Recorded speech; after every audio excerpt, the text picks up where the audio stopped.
Muy buenas tardes, chicos. Hoy estoy muy contenta porque tengo conmigo a Santos Valero, preparador físico del Comité Arbitral y preparador físico de la Archena División de Honor. Buenas tardes, Santos.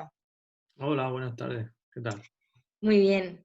Para empezar, cuéntanos un poquito tu trayectoria profesional y qué fue lo que te inspiró para dedicarte a esto. Bueno, yo desde siempre he practicado fútbol desde edades muy tempranas y durante esa etapa conocí a muchos entrenadores que por así decirlo, me inspiraron o me ayudaron a ver el deporte de una forma interesante, como un modo de vida o como una generación de buenos hábitos y en ese aspecto como algo constructivo. Unido a la pasión que siento por el deporte de fútbol, pues es un poco lo que me llevó a intentar llevar mi vida académica o mi carrera académica hacia ese ámbito. Genial. ¿En qué etapa se encuentran ahora mismo en el desarrollo motor tus chicos? Bueno, la verdad que actualmente coordino la preparación de diferentes edades o etapas evolutivas, ¿no? Hay una gran diferencia respecto a los grupos alevín, del infantil, del cadete y del juvenil, que es un poco ahora mismo el que coordino, en cuanto a las diferentes fases sensibles del desarrollo en el que se encuentran. Al tratarse de un deporte muy específico como fútbol y con las corrientes actuales metodológicas y basándonos un poco en buscar siempre un aprovechamiento en cuanto a compromiso motor de las sesiones, que estas cualidades físicas objetivo, ¿no? Dependiendo de su momento de desarrollo, se trabajen siempre a través de juegos y actividades concretas o específicas de fútbol. En ese aspecto, pues iríamos desde los alevines, en los que el desarrollo de la resistencia se hace realmente a través del juego, sin darle una mayor incidencia debido a que es un momento sensible de desarrollo de la resistencia, en este caso aeróbica, y de la velocidad de reacción como tal. Entonces, digamos que nuestro objetivo, aparte de trabajar agilidad, coordinación con ellos, en forma de circuitos analíticos, intentamos evitarlos no, o disminuir ese tipo de tareas tan analíticas e incluirlo en tareas que les invite a descubrir el juego. Si evolucionamos con la de edad infantil, aunque en cuanto al momento de resistencia, por ejemplo, podemos seguir un patrón parecido. Nos encontramos con que pasamos a jugar en un espacio de juego mucho mayor y con un número diferente de jugadores, al pasar del campo de fútbol 8 al campo de fútbol 11. En resistencia seguiríamos trabajando parecido a la edad Levin. En flexibilidad trabajaríamos sobre todo contenidos de mejora de amplitud de movimiento y sobre todo buscaríamos una mejor calidad de movimiento, trabajaríamos gestos específicos y, y buscar movimientos correctos, ¿no? En busca de esa mejor amplitud en vez de buscar ejercicios de tipo analítico que tradicionalmente se han podido encontrar al inicio o al finalizar la sesión respecto al momento. En cuanto a la velocidad, como parte del juego, no como un objetivo concreto de resistencia a esos sprints o de potenciación de esa velocidad como tal.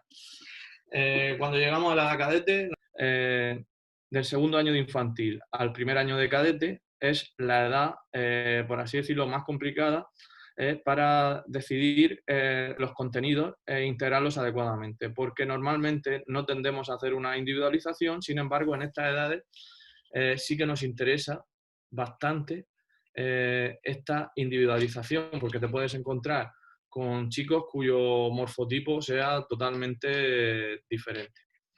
Y bueno, en la edad juvenil hay bastante diferencia entre el grupo que se encuentra en primera y juvenil entrenando a nivel regional, que podría parecerse demasiado o con sus diferencias en cuanto a las cargas al grupo cadete de segundo año en cuanto a las diferentes condiciones físicas o al momento evolutivo en el que se encuentran, pero sí que hay una diferencia bastante grande respecto al equipo juvenil de División de Honor, que prácticamente entrena como un filial de un equipo senior. De todas formas, en cuanto al momento evolutivo, el tratarlo en relación a la edad o al grupo en concreto, me parece una concepción muy limitada, porque realmente lo que estamos tratando es, en el caso de los alevines, con 15 personas diferentes, en el caso de los cadetes, en el caso de los infantiles, con 18 personas diferentes, y en el caso del resto del grupo, con 20 personas totalmente diferentes. Entonces, aunque haya contenidos generales, para cada grupo y para cada edad en concreto, sí que es cierto que en cuanto a su desarrollo evolutivo, intentamos mediante entrenamientos que podríamos llamar compensatorios, preventivos, o como algunas corrientes actuales tienden a llamar coadyuvantes, ¿no? Esa necesidad concreta del jugador en específico, acompañándolo en su proceso de desarrollo. En referente a tu entrenamiento, ¿qué importancia le das al calentamiento? ¿Cuánto más o menos suele durar?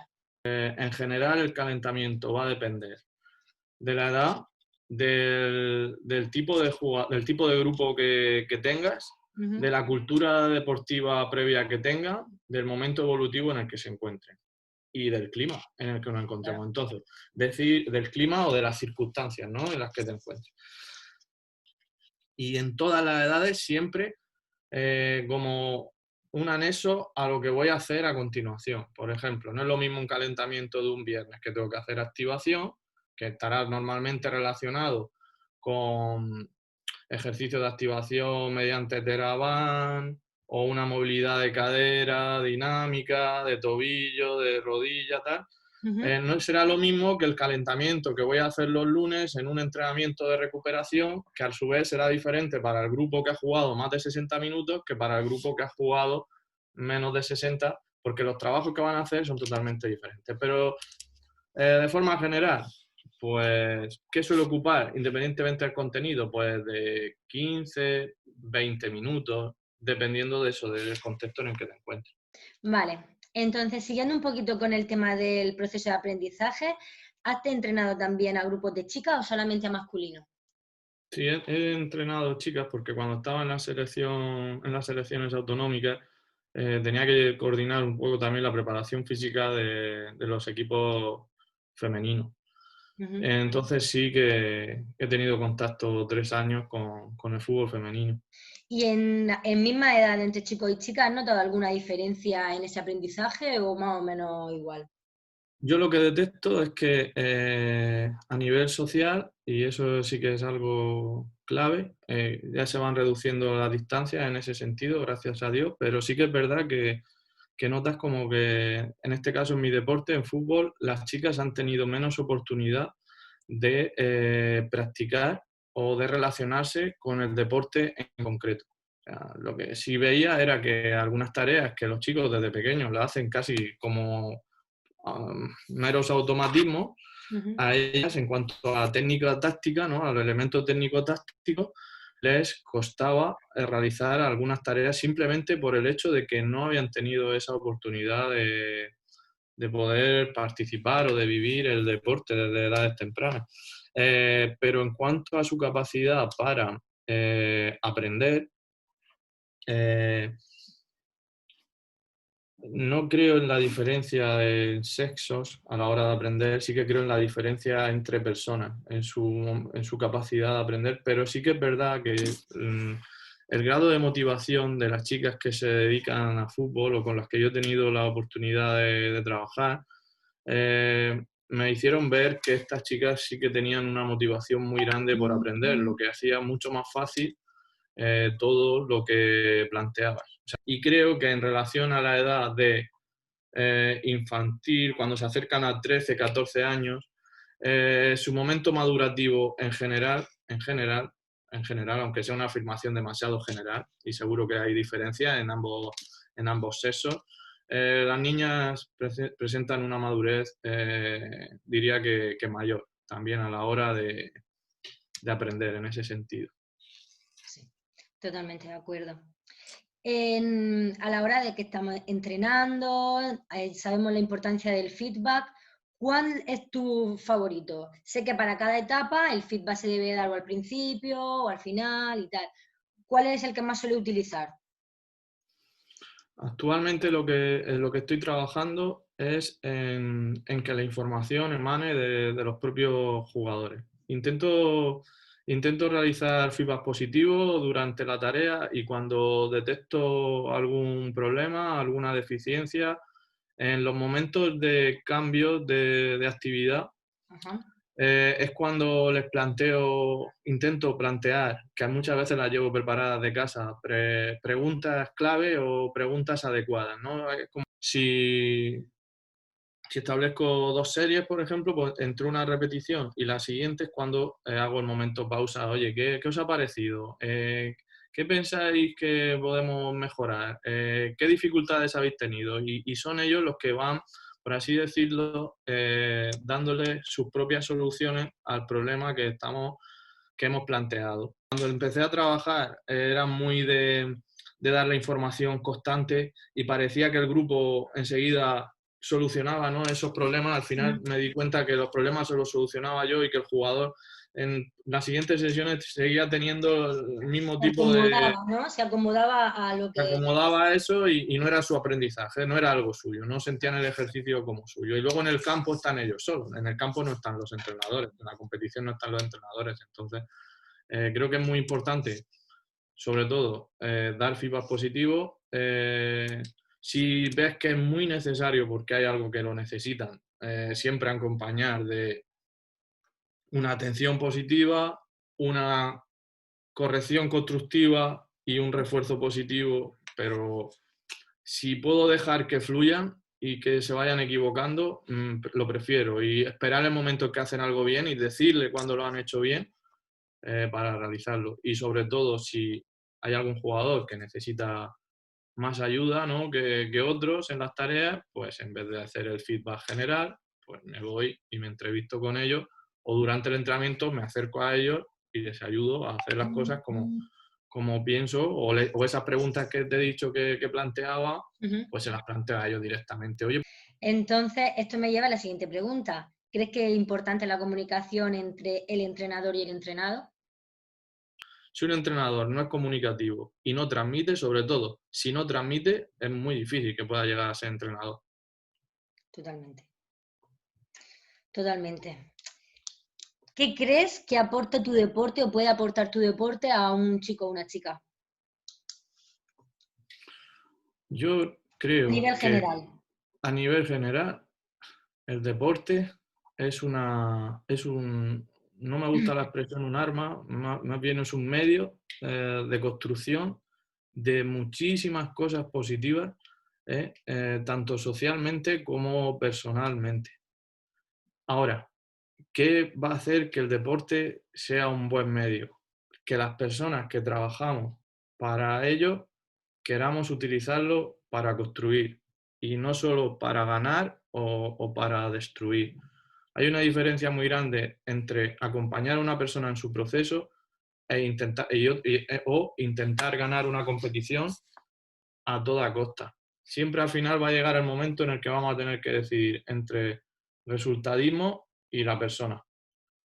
Yo puedo intentar llegar a un resultado, puedo intentar ser ambicioso, pero siempre respetando los límites y respetando a esa persona y respetando al grupo que estás planteando. Tiene poco sentido que un entrenador pre-Benjamín o un entrenador Benjamín